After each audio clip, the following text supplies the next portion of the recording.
Mano from Wild Food UK. It's the 25th of July today, and I'm in Herefordshire, and it's still raining, which is great as far as I'm concerned. We came out today, Attila and I, to hopefully find some more chanterelles, but I came out in expectation today, which is a bad thing to do. You should always go out in hope. My expectations were dashed as far as the chanterelles have gone, but we found a really interesting mushroom to show you anyway. So come over here. The first thing I'm going to do is show you the trees or the habitat to look for, because this mushroom has a very close lookalike, which you need to know your trees really to be able to ID this mushroom. Now what you can see there are the roundish leaves of our European aspen. But if you show the trunks of these trees, Attila, they look very much like a birch tree. Over here we've actually got a birch tree. This one here is a birch, and these triangular leaves are the leaves of a birch tree. These more rounded leaves are the leaves of our aspen.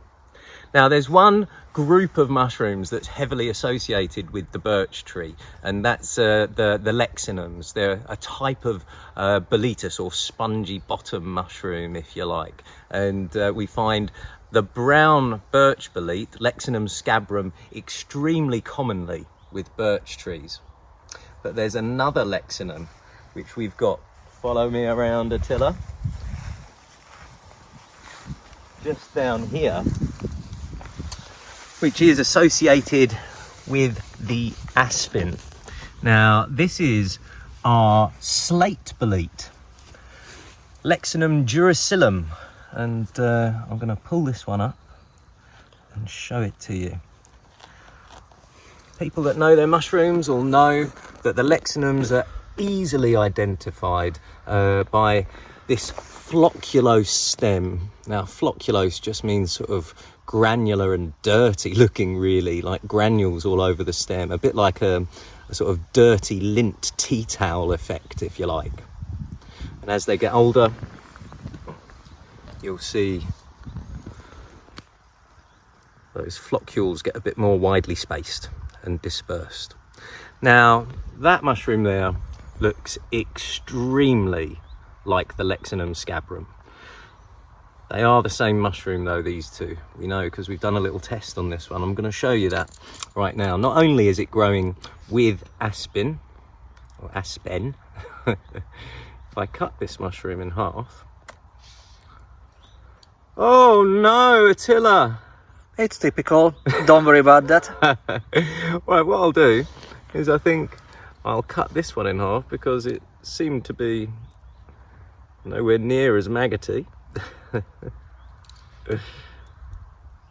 Here we go.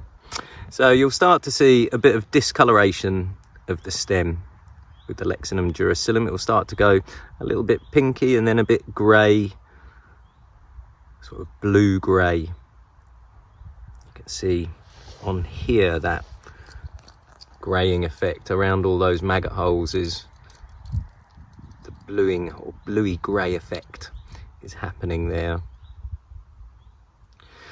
Now this mushroom is in the Leccinum group. All of the Leccinum group in the UK are edible. I think pretty much all of the Leccinum group in the whole world are actually edible.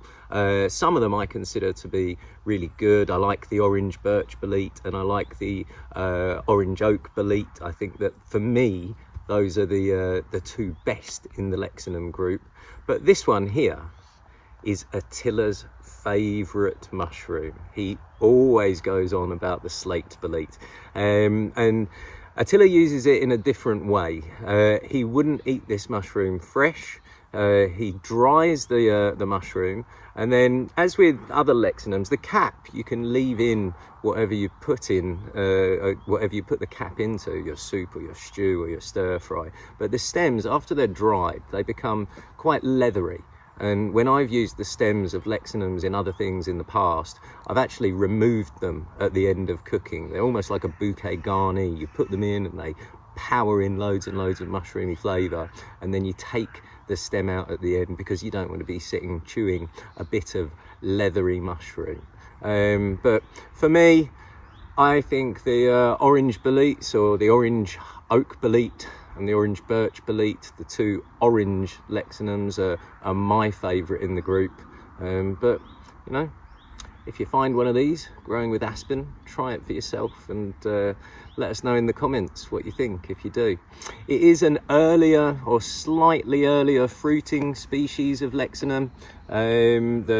The other ones, the scabrum, tends to come out towards the end of summer and very early autumn, as with the orange oak and the orange birch boletes.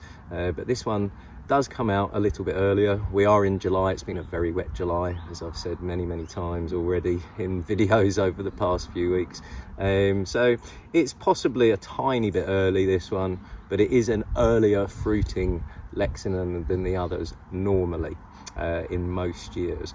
Now, as I said, this is Attila's favourite edible mushroom. So the fact that I'm doing this video is a little bit of a disappointment. Attila has become very camera shy over the last few weeks, guys. And if in the comments, if you could give him a little bit of encouragement to get this side of the camera, I would really appreciate it. So if you want to see Attila giving us, or giving you guys, some of his fantastic mycological knowledge rather than my ugly face, then please let us know in the comments. Anyway, here's our Slate Bolete, Leccinum duriusculum. If you want to find out more about mushrooms, come on one of our courses or go to wildfooduk.com.